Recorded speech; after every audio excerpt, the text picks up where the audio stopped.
Right now, the world is standing on the edge of a global economic shock because what happens when the most important oil route on Earth suddenly shuts down? What happens when thousands of ships are trapped with nowhere to go? And what happens when the United States sends thousands of Marines into one of the most dangerous waters on the planet? This is the Strait of Hormuz crisis. And right now, history is being written on open water. The Strait of Hormuz is not just another shipping lane. Chokepoint, connecting the Persian Gulf to the Arabian Sea, and nearly 20% of the world's oil supply passes through it every single day.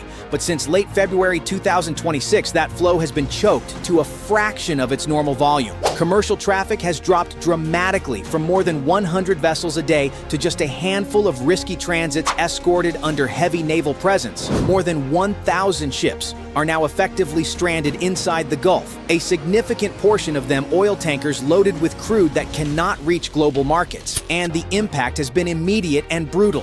Fuel prices surged across Asia and Europe. Insurance premiums for tankers entering the region spiked to extreme levels, supply chains began to fracture, and global markets started reacting with volatility not seen in months. And Iran understood exactly what it was doing because controlling this choke point means holding a direct lever over the global economy. On February 28th, the United States launched Operation Epic Fury, a sweeping military response designed to secure the waterway and re-establish freedom of navigation. And then on March 22nd, President Donald Trump issued a 48-hour ultimatum to Tehran to reopen the strait or face devastating consequences, including potential strikes on critical infrastructure. The deadline approached, tensions escalated. Then the ultimatum was extended, citing ongoing diplomatic contacts. But behind the scenes, the military was already in motion. Ships were already sailing. Aircraft were already repositioning, and thousands of Marines were already gearing up because the Pentagon needed what officials described as maximum optionality, meaning the ability to respond instantly across a full spectrum of scenarios, from limited strikes to full-scale intervention. At the center of this growing force is one of the most powerful amphibious assault platforms ever deployed to the region,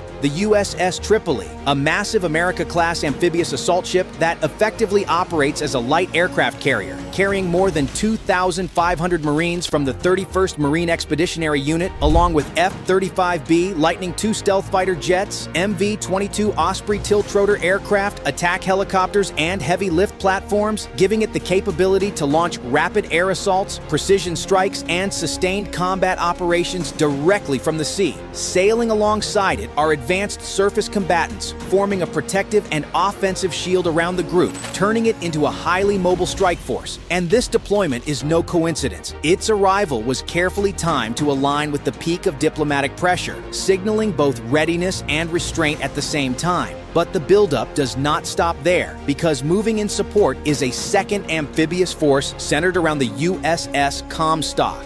Whidbey Island-class dock landing ship specifically designed to deploy landing craft and heavy mechanized units. And with it comes the 11th Marine Expeditionary Unit, another 2,500 highly trained personnel equipped with armored vehicles, artillery support, and logistics elements capable of sustaining operations in hostile environments. This second wave transforms the posture from deterrence into potential combat readiness, because this is the kind of force structure used when escalation is a real possibility. When combined, these two amphibious ready groups bring the total deployed force close to 8,000 American service members positioned at sea near one of the most volatile choke points on Earth.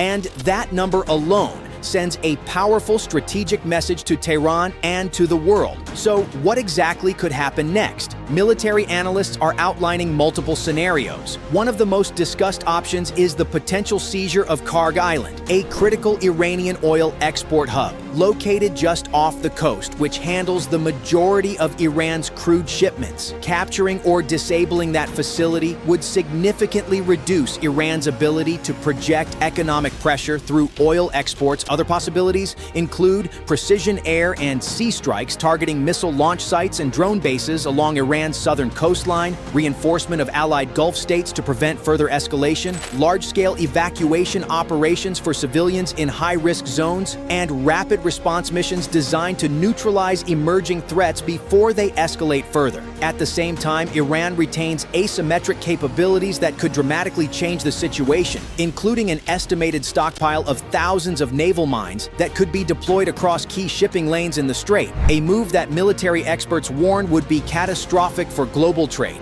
and extremely difficult to clear quickly. In addition to mines, Iran has fast attack boats, anti-ship missile systems, and drone swarms that can harass and disrupt naval operations, increasing the risk of miscalculation or sudden escalation.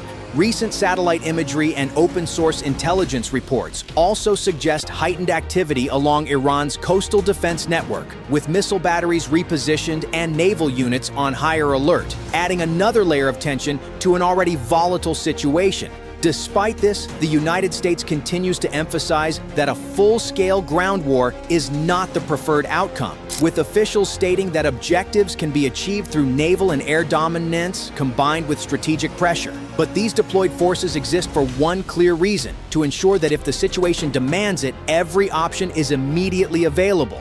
Right now, stealth fighter jets, amphibious warships, and thousands of Marines are converging on a single narrow strip of water that holds a significant portion of the global economy hostage. The USS Tripoli, the USS Comstock, and the Marine Expeditionary Units are not just names or numbers. They represent America's rapid response capability, fully positioned and ready to act. And as diplomatic efforts continue in parallel with military preparations, the world is watching closely, because this moment could define the next phase of global stability or trigger a wider regional conflict. Whether this crisis is resolved through negotiation or escalates into direct confrontation, one thing remains absolutely certain: the Strait of Hormuz will be reopened.